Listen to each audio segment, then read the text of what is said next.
I'm Mike. I'm Jason. Welcome to Snake Envy. So the first thing we're going to do today is another question of the day. And have you ever refrozen uneaten prey? We're talking about whole prey. Me? Yeah, I have done that. You're the only one here? Yeah. No.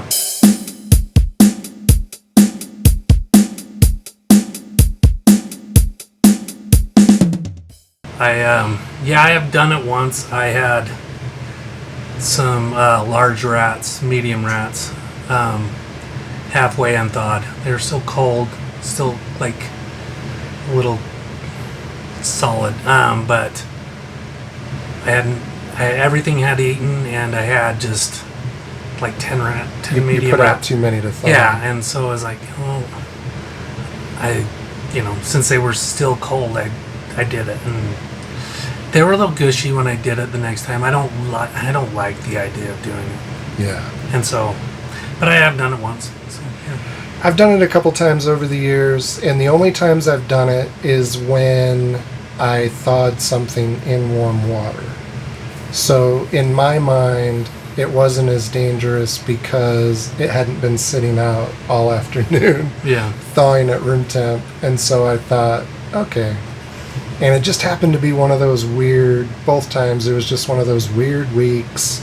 Sometimes you just have weeks, maybe there's weird weather going on or whatever, and just half my collection didn't eat. And I'm like, well, that's a lot of money. So I went ahead and refroze them. Now, I didn't really notice any difference the next time, but it's been a long, long time since I've done it. And obviously the reason you don't want to do it is that there's potential for a lot of bad bacteria to build up. And, potentially some of that could survive the freezing process. I don't know if that's possible or not, but that's the theory.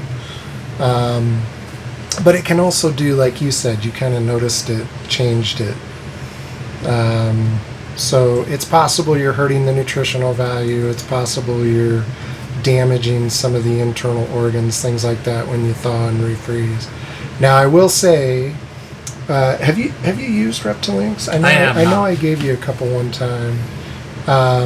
I do use them. 3 of my snakes right now will eat them without hesitation, and I do keep them on hand, and I do feed them.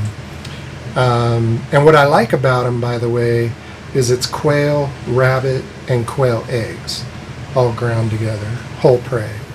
Reptilinks you can refreeze. In fact, that's a selling point of that product, is that should you need to, you can refreeze it.